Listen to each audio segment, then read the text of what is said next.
Good evening. My name is Jack Sharp. I'm a retired Presbyterian pastor and a member of the board of Central Maryland Ecumenical Council.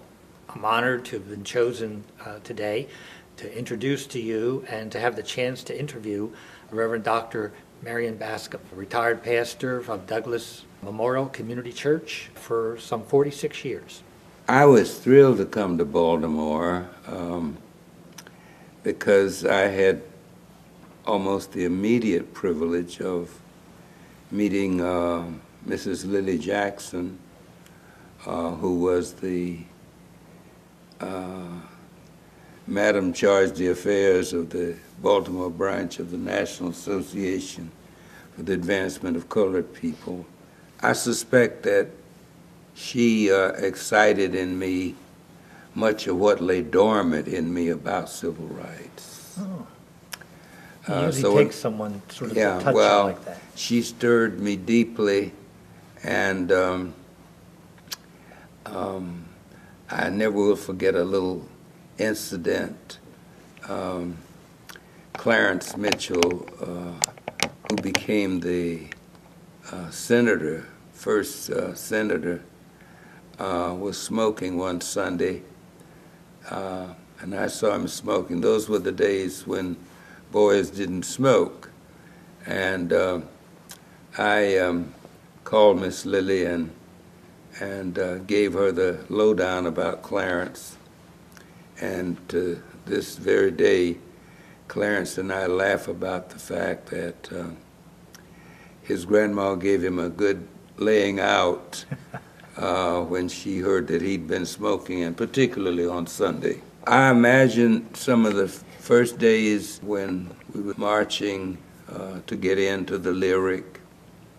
African Americans were refused. African Americans at that time could not even try on garments at the major stores in the city. It was during that period that I became a member of the grand jury, and strangely enough, those were days in 1954 when no blacks could even have lunch downtown, which obviously led me to become interested and highly agitated when Reed's Drugstore, which was almost on every corner here, would not permit any blacks to be seated. The Reed's Drugstore then was diagonally across from Morgan State College then. But they couldn't go in? They could not go in spite of the fact that the community was turning almost instantly black. Churches were changing. The Lutheran Church was growing black. St. Matthew's Catholic Church was being almost bombarded. Faith Presbyterian up the street was being invaded. And of course, it was during that time that I had the high privilege of getting to know Dr. Martin Jenkins. No, but before Dr. Martin Jenkins, Dr. Dwight Oliver Wendell Holmes was the president of Morgan. And succeeding him, of course, was Dr. David Jenkins. These were some of the people that I got to meet early in my days. They were exciting, brilliant, active, and vigorous people alive in community. I'm very proud to have gone to jail. Let me just tell you this.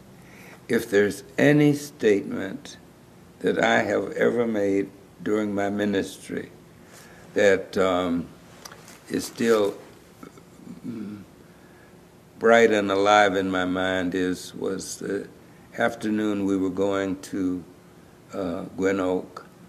I was one of the speakers on that occasion, and I think if if my trademark is anything at all, it was when I spoke that day at Metropolitan, and I said, I had not planned to go to jail today.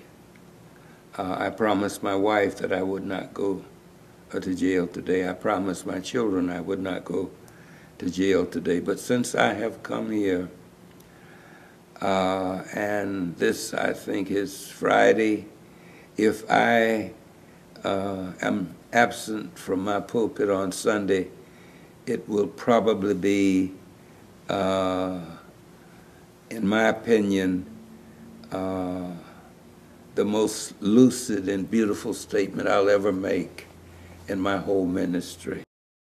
As you ministered, both in Florida and Baltimore, in Florida, was it a community church as well? No, I was a Baptist until I got over it.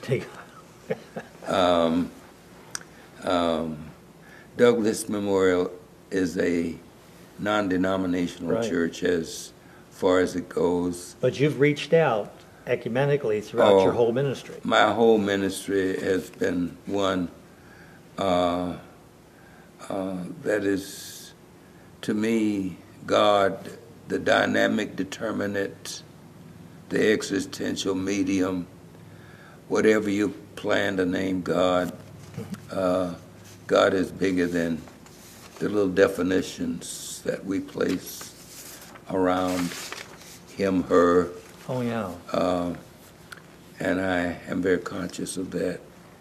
And I become very upset to talk about anyone claiming to have any corner on the majesty and the power of the unmoved mover. We're honored that you will be the first recipient of our Ecumenical Lifetime Achievement Award that we will bestow upon you at the church that you served for 46 years, Douglas Memorial, on May the 20th. I'm overwhelmed and deeply grateful, and I feel terribly humbled. My only